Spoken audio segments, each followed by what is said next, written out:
इस वीडियो में एक लड़का कई बार लगातार चाकू से, एक धारदार हथियार से लड़की को मारता हुआ दिख रहा है। बताया जाता है कि वो लड़की नाबालिग है। और इतना ही नहीं, अपराध की जघन्यता देखिए कि धारदार हथियार से हमला करने के बाद भी वो लड़का पत्थर से उस लड़की को कुचलता है। और ये सारी घटना, इंसानियत को शर्मसार करने वाली घटना, दिल्ली के अंदर जो माताएं बहनें उनको अंदर से डराने वाली ये घटना सीसीटीवी कैमरे में कैद हुई। सबने देखा, दिल्ली ने देखा, देश ने देखा। और इस घटना ने एक बार फिर से दिल्ली की लॉ एंड ऑर्डर सिचुएशन को और लॉ एंड ऑर्डर सिचुएशन को संभालने की जिम्मेदारी जिस एलजी साहब पर है उनको भी सवालों के कटघरे में खड़ा कर देता है। हमने पहले भी बार बार इस बात को कहा है कि दिल्ली की कानून व्यवस्था अगर एलजी साहब की 2-3 प्रमुख जिम्मेदारियों में से एक बड़ी जिम्मेदारी है, तो एलजी साहब ऐसा कुछ करते हुए क्यों नहीं दिखाई देते कि दिल्ली की जनता और दिल्ली की कानून व्यवस्था, दिल्ली की पुलिस के बीच जो अविश्वास की खाई है वो कम होती नजर आए। ऐसा करते हुए एलजी साहब कभी भी क्यों नहीं दिखते? अमूमन तो एलजी साहब को बहुत शौक है छपने का, और छपने का शौक इतना ज्यादा है कि अपनी जो कार्य सीमा है उसके भी आगे जाके वो खबरें लीक करते हैं। इतना ज्यादा कि अब एलजी हाउस को लीकेज हाउस भी कहते हैं लोग। लेकिन एक ट्वीट उनका मिलेगा फरवरी महीने का, उसके अलावा एलजी साहब कहीं भी धरातल पे दिल्ली की पुलिस और दिल्ली की कानून व्यवस्था को दुरुस्त करते हुए किसी को नजर नहीं आएंगे। वो सब कुछ ट्वीट कर देते हैं, और अधिकतर वो ट्वीट करते हैं जो उनका काम नहीं होता। मैं आज पूछना चाहता हूं एलजी साहब से,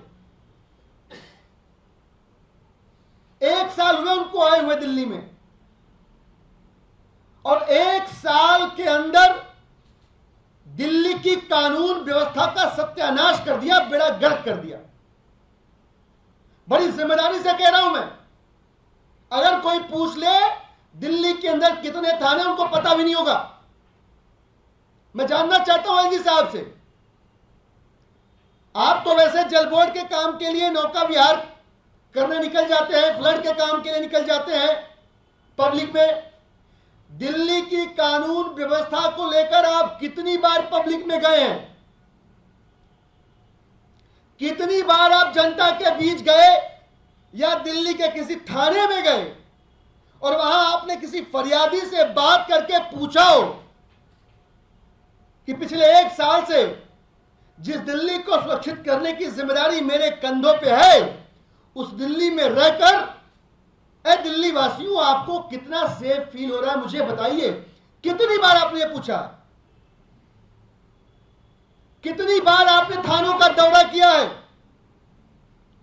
एलजी साहब, आपको तो शायद पता भी ना हो, दिल्ली के अंदर विधानसभा स्तर के थानों की समितियां भंग की गई।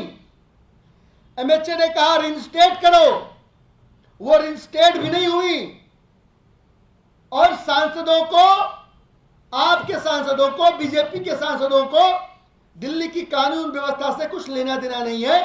जो डिस्ट्रिक्ट की कमेटियों को चेयर करते हैं, थाना लेवल कमेटियों, और वो इसलिए कि उन सबके मुखिया आप हैं। आपको भी दिल्ली की कानून व्यवस्था से कोई मतलब नहीं है। मैं 1 साल का डाटा बताता हूं एलजी साहब आपको। जब से आप एलजी बने हैं दिल्ली के अंदर, और ये हम नहीं कह रहे, एनसीआरबी का डेटा कह रहा है। एनसीआरबी अरविंद केजरीवाल जी की आम आदमी पार्टी की एजेंसी नहीं है, सेंट्रल गवर्नमेंट की एजेंसी है। एनसीआरबी का डेटा कह रहा है रोजाना 2 बलात्कार दिल्ली के अंदर हो रहे। बताइए आप क्या कर रहे हैं? आपको नींद कैसे आ रही है? दिल्ली के अंदर जो घटना हुई आज और इसके पहले की जो घटनाएं हुई हैं, महिलाओं के प्रति अपराध की जो घटनाएं हुई हैं, महिलाएं डरी हुई, हमारी माताएं बहनें सहम कर सवाल पूछ रही हैं केजरी साहब वो दिन कब आएगा जब आप अपनी सियासी नींद से जागेंगे और दिल्ली की महिलाओं को सुरक्षा का भरोसा दिला पाएंगे। रोजाना 2 रेप हो रहे दिल्ली के अंदर। आपके पास इसको रोकने का न कोई उपाय है, न आपने इनको रोकने के प्रयास किए, इसका कोई प्रमाण है आपके पास। मैं आपको आंकड़े देता हूं, एनसीआरबी का डेटा कहता है कि 19 जो मेट्रोपॉलिटन सिटीज हैं देश के अंदर, उन 19 शहरों में इकलौती दिल्ली जिसको सेफ रखने की जिम्मेदारी आपकी है, जहां माताओं बहनों की सुरक्षा की जिम्मेदारी आपकी है एलजी साहब, इकलौती दिल्ली में कुल मिला दे 1/3 अपराध की घटनाएं महिलाओं के प्रति वो दिल्ली में होती हैं, लगभग 32.5%। आप क्या कर रहे हैं? बताइए आप क्या कर रहे हैं भाई? 4 महानगर है दिल्ली के अंदर, देश के अंदर। आप 3 महानगरों के अपराध के आंकड़े अगर क्लब कर देंगे, उससे ज्यादा अपराध सिर्फ दिल्ली में हो रहा है। ये पिछले 1 साल का बता रहा हूं मैं। एनसीआरबी का 2022 का डेटा मैं कोट कर रहा हूं आपके सामने।